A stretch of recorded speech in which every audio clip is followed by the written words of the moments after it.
female and males, we are in for another video.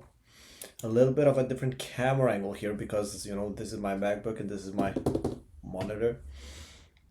And yeah, because I can't be bothered to like move my PC, and honestly, I can't even be bothered to do my bed. So like, you know, I'm keeping it real, bro. I am keeping it real. And today, a lot of people got cooked, you know. It was a pretty shitty day for me as well. We'll get into that, but I want to make this video about, you know, how you kind of can go about trading today, because it was a little bit of a tough day to trade, but I also think it's pretty fucking easy to see why you should or shouldn't, you know, take a trade. So what happened to me essentially is, if you look at this, this happened. Now you see this and like, oh, he lost. No, no, no, no. Apparently, I set my max daily loss limit on $4. And this was my leading account. So when I took a trade on this trade that ended up winning, I immediately got stopped out. I pressed the buy button. The second I pressed the buy button, boom, temporarily disabled. You know, I can't make this shit up. I really can't. I really fucking can't, right? But the point is, you know, we're ending the day down like $20 to $40 per account. You know, it's not a big deal. You know, I am annoyed that it happened, but like, you know, shit happens, bro. It is what it is. Like, you know what I mean? Am I annoyed that it am I annoyed that this happened? Fuck yeah. Can I change it? No. Can I, you know, do anything about it? No. So like, why should I continue caring? You know what I mean? At this point, I'm already in the mindset of, you know, shit happens, bro. Just go next day. Just go next day. Either way, we'll talk a little bit, you know, about how to trade this day. So if I go to the daily time frame, which is our starting, we will see, you know, the narrative for the, you know, for the trades here is pretty bullish, right? We want to see a tap into this gap potentially from the daily perspective and then long back up. If we zoom into the hourly time frame, it becomes even clearer what price is doing, right? Midnight open, what are we doing? The whole entire day, we're going lower. We are going lower. However, we do get this rejection candle, which gives you, you know, a nice idea for a flip towards these highs. But we do also get this gap. So what do you do in this scenario?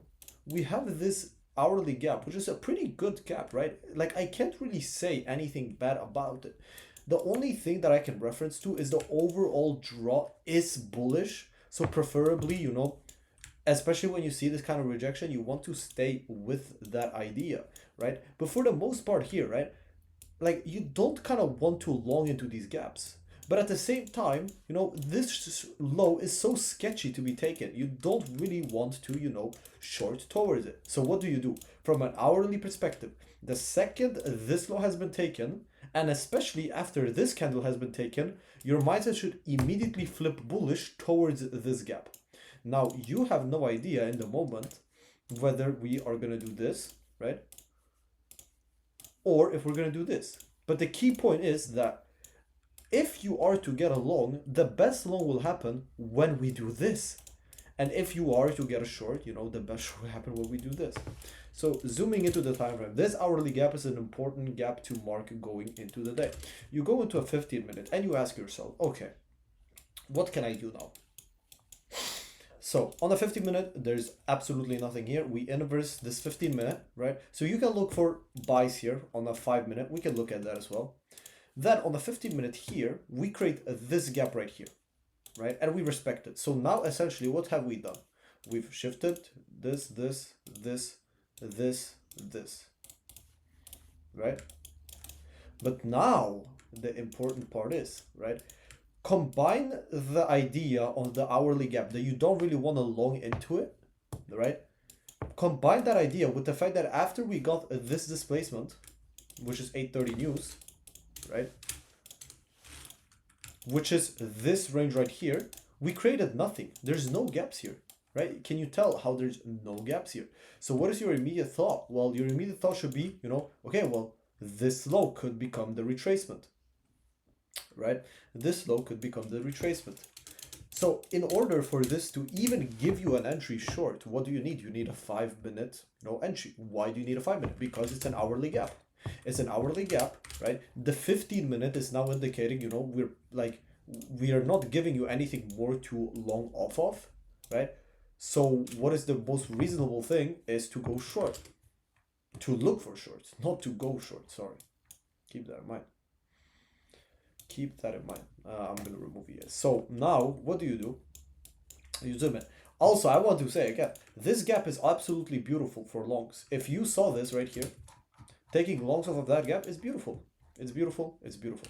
But we'll go into a 5 minute and we'll talk about this, right? So what happens here is we get a 50-minute shift and we get all of these bullish gaps. We do end up, I'm pretty sure, having an SMT here, but I'm not sure. And we do get a really nice entry here for you to target, this high and this high. And we do also get this gap right here to take us up into this high. It's very nice pre-market, long. I skipped it. I was looking at the chart when I took it, and maybe I'm coping. You guys decide. But I genuinely think it was because I was in a call with somebody. I hate being in a voice call while I'm trading, so I usually don't try to do it. Today I was, and I decided to skip on. But even if I took this trade, it doesn't fucking matter because I still would have gotten stopped out because of the $4. So, it is what it is. But this was a good trade.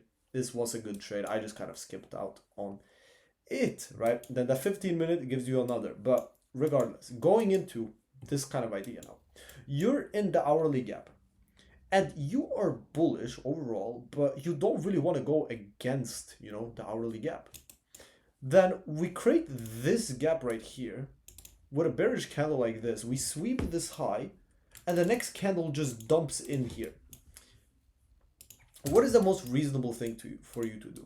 When we are visually choppy like this, when neither the 15-minute or hourly necessarily is telling us to long currently, should you be taking longs off of this gap?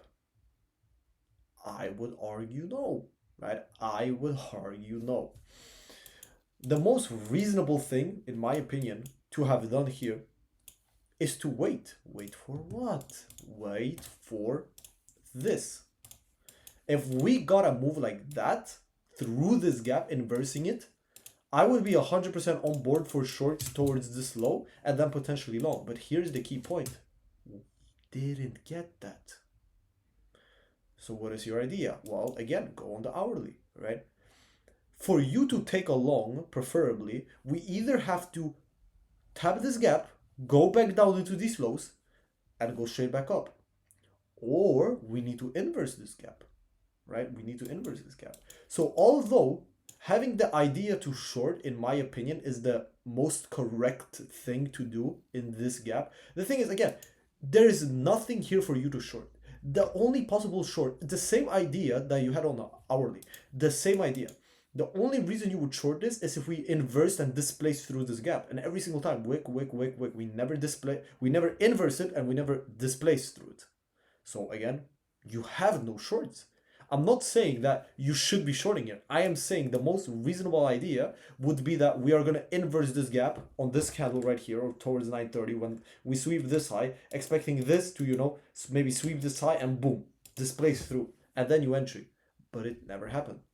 It never happened. Then you go to the second idea. Okay, we start respecting this gap, right? Respecting is are we really respecting it here? But the point is we're not like disrespecting the gap, right? The second idea is, okay, if we get this, there's two things I want to see. I either want to see an SMT on those lows, which we never did, or I just want to wait for a 5-minute reason to entry. Now, when, does that 5-minute reason to entry happen? Is it here? No. Nothing. Ooh. Now, what do we do here? We create a 5-minute bullish gap inside of the 5-minute bullish gap. I am not saying, okay, keep this in mind. I am not saying that this is a good long. I am not saying that. I am saying that when this is created, you should be looking, okay, do we respect this gap?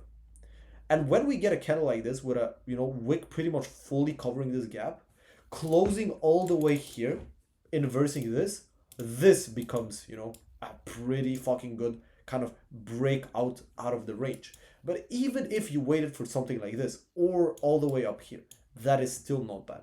At this point where we leave this gap, well, I guess the most correctly thing to do would have been this right here, because this is when the hourly inverses. So that would be probably, the most confirmed and the most, valid. At this point, there is pretty much nothing in your brain that tells us we shouldn't go to this high.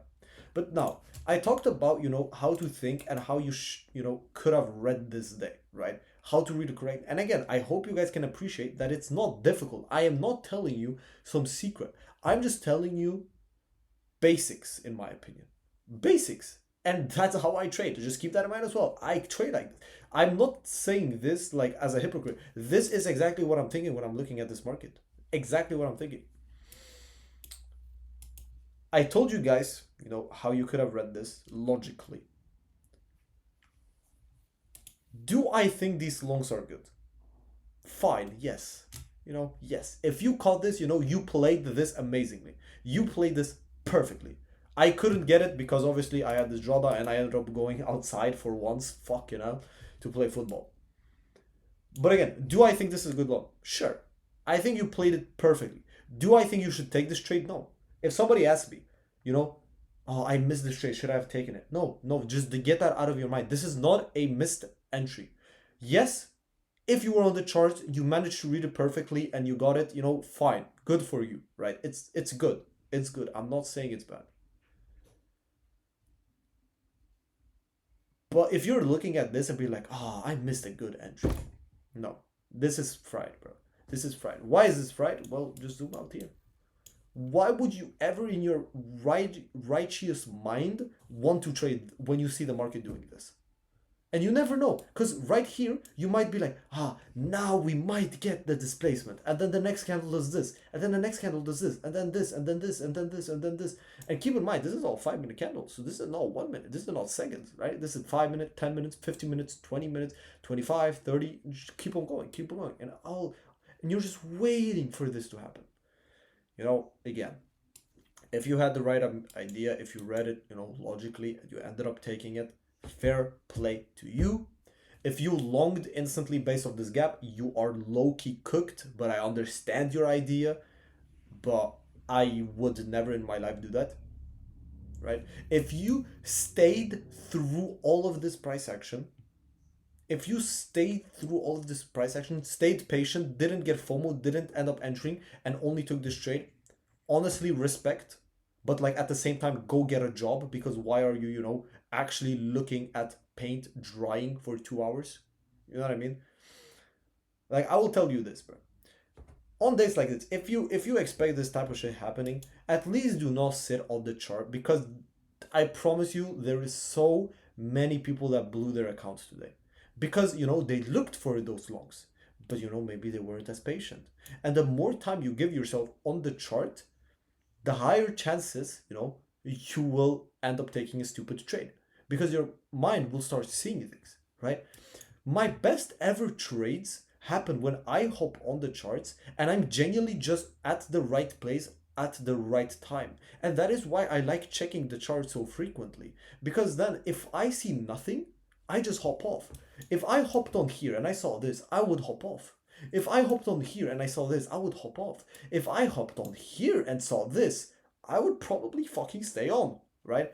It's the same thing. Do I have an example? Yeah, I mean, I hopped on at London today. I hopped on at London today, and I saw this, right? I saw this, and I saw this gap right here, and I wanted this gap to get filled before I take a short.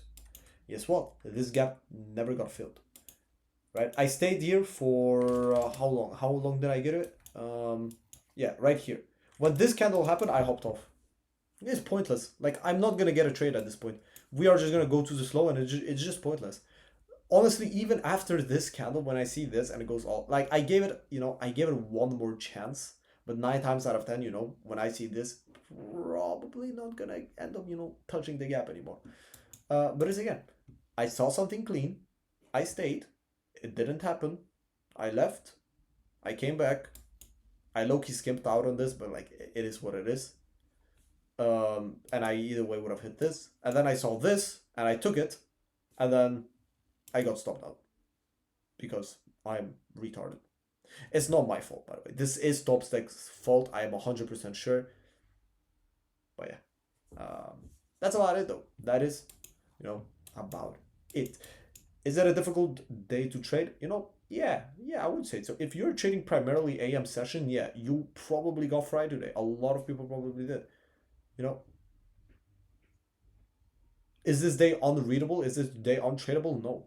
You just have to understand and zoom out and see, there is nothing on the higher time frame that's telling me to keep longing until this gap is either ran through or respected down to this low and then displaced. So why am I gonna just blindly long off of this? It doesn't make sense. It doesn't make sense. You're actively going against what the chart is giving you. Now again, the higher time frame context is important, and the higher time frame context was super bullish. So again, I'm not saying I would like to see shorts here, but I'm saying if the shorts happen, they would be absolutely fucking valid, right? Obviously, again, they never happen, never run through this gap, so it doesn't even have to concern us. But I am just saying, what if, right? What if? Because it's so easy to talk about, what did happen and just not talk about what could have happened. And in my opinion, again, it is much more reasonable to expect this to go all the way down, inverse this gap, and go lower. Obviously, again, we didn't do that, so you wouldn't have taken a short. But even if you took a long here, you are still fried. You are still poop. Okay? You are still geeked, my friend. You are still geeked. Until this candle, if you caught this candle, I might personally give you a blowjob. I'm just joking. I will not. But like, I would have considered it at least. Right? I would have considered it at least. But yeah, okay. I'm gonna stop because I feel like I'm just fucking brain running at this point. So yeah, that's about it.